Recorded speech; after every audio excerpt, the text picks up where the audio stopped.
Hey everybody, this is Heidi here at Tempe Community Acupuncture. I wanted to make a quick video about gua sha, one of the add-ons that we have here available at the clinic.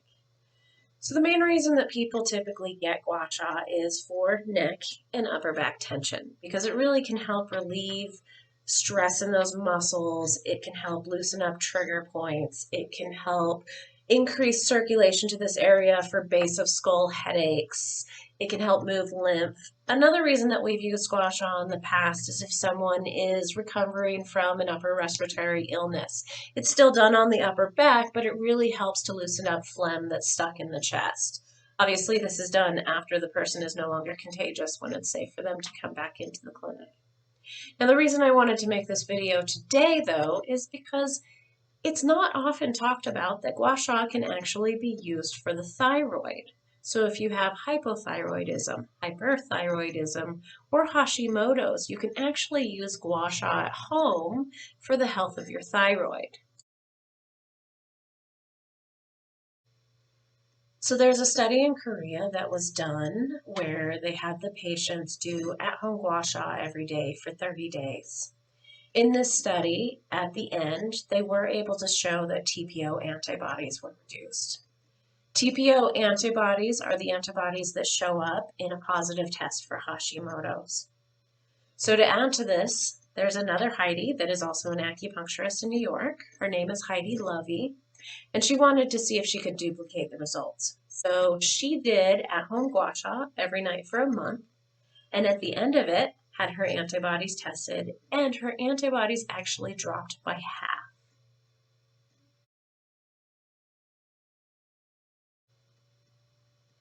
Now, obviously, you can have the gua sha done when you come into the clinic, and much like giving yourself a foot massage, it typically does feel better to let somebody else do it.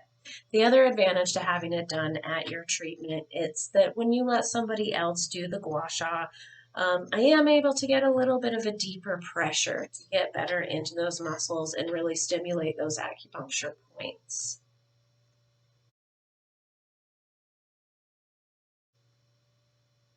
It is important to note that there are two different types of gua sha. So you do have your cosmetic gua sha, which is done on the front of the neck or the face. We're not ever going to do therapeutic gua sha on the front of the neck. Even though that's where the thyroid is located, you want to do the therapeutic gua sha on the back of the neck. In the back of the neck, you can use the deep pressure that is appropriate for therapeutic gua sha. Again, if you're doing cosmetic, front of the neck and face, it is an extremely light pressure. You're not digging in, you're not tugging, you're not doing anything that's going to leave any marks.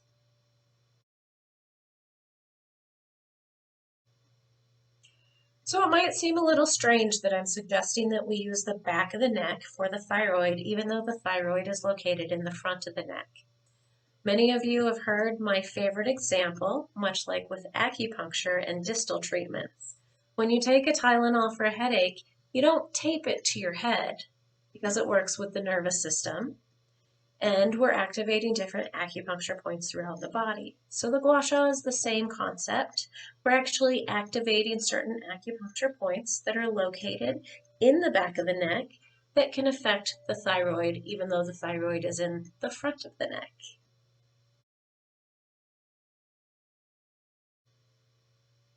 So the key to at-home gua sha is consistency. You want to do it more or less every night for about a month. The caveat to that is if there are marks, you do not want to gua sha over the marks. They typically take about 1 to 3 days to go away. So when you have it done at the clinic, there is a higher chance you are going to have marks because I am able to get a deeper pressure.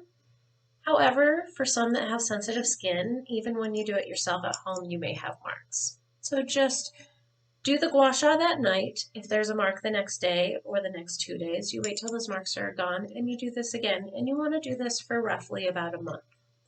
After that month is up, then you'll only need to do the gua sha about once a week for maintenance for thyroid health.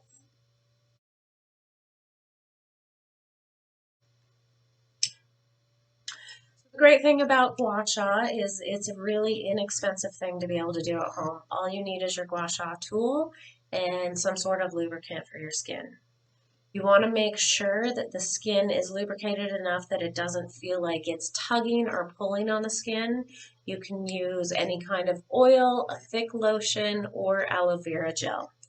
As for the tool, you may have seen jade scrapers before. We do have these available at the clinic, or if you get gua sha done at the clinic, you do get your own to take home. Another tool, again, something else we do have available at the clinic, is a Chinese soup spoon. You can also get these at just about any Chinese market for just a couple of dollars. You just want to make sure it's not the plastic ones. You want either glass or ceramic. Either tool works equally well, although I have had some patients in the past tell me they do prefer the spoon for when they're doing it themselves. And the reason being is just because you have a handle, so it makes it just a little bit easier to reach if you're having a little trouble reaching back.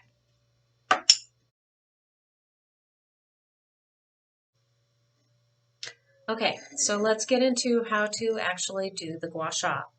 And again, I do recommend doing both gua sha at home and at the clinic.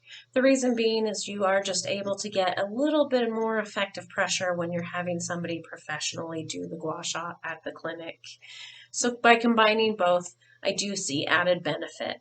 All right, so you're going to take your lubricant, whether it's an oil, a lotion, aloe vera gel. It really doesn't matter what it is as long as it just gives a good glide. You want to put it on your neck. You want to make sure that the tool that you're using, I'm going to be using the spoon today, has a good glide. You want to be able to get that pressure, like acupressure, into the point and into the muscle rather than it just tugging and pulling on the skin. Now the other thing is you're either going to do an upstroke or a downstroke. It doesn't matter which one. They're both equally effective. You just want to choose one and stick with it for that session. You don't want to be going up, down, like this. So I'm going to choose an upstroke. You're not going to do gua sha over the spine. You're going to be just to the right of the spine. You're also not going to want to do any gua sha over sunburn, any open wounds, or over a mole. So you're just going to do that upstroke. You're just going to start at the base of the neck and go up. You're going to go all the way into the hairline so that you're getting into those areas, into the hairline too, because there's a lot of tension that can happen in there.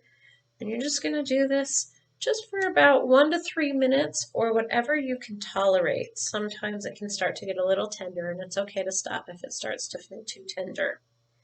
Now you're going to want to do the back of the neck. You don't want to do the front of the neck up here.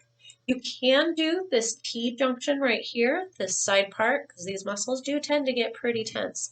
Especially in people that have thyroid issues, I have noticed a strong correlation between the inflammation from thyroid issues and having a lot of tension in the neck and shoulders. So you can continue to do it here in this T-junction, again, 1 to 3 minutes, whatever is comfortable for you.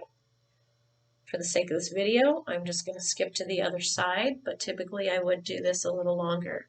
You can actually see I'm already starting to get some marks because I have some pretty sensitive skin. You do want to keep that in mind if you have anything coming up the next day that you don't want to have any visible marks for, whether it be an event or if you're going to be on a video call and you can't cover it with clothing or your hair. So then you just go right over to the other side. I'm able to reach with this arm, but if you're not, you can actually use the other hand. Just do the same thing. You can use a nice deep pressure going right into the neck and over in that T-junction.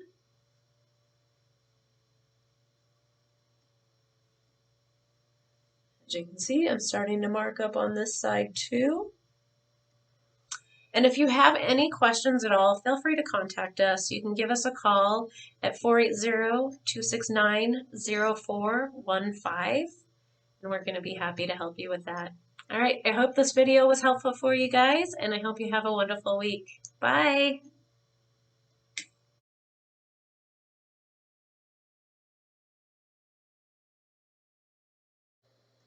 One final note about gua sha. First of all, if you do have the marks, you do want to keep them covered if you're going to be in the cold, whether it be outside in the winter or in front of a cold AC duct in the summer in Arizona. You just want to make sure those marks are covered, whether it be with your clothes, a light scarf, or your hair.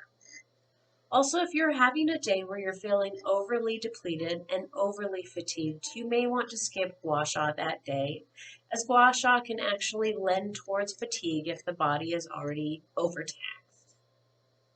Also, please check with your doctor first before doing gua sha if you have a clotting disorder, overly fragile skin, or if you're on blood thinners.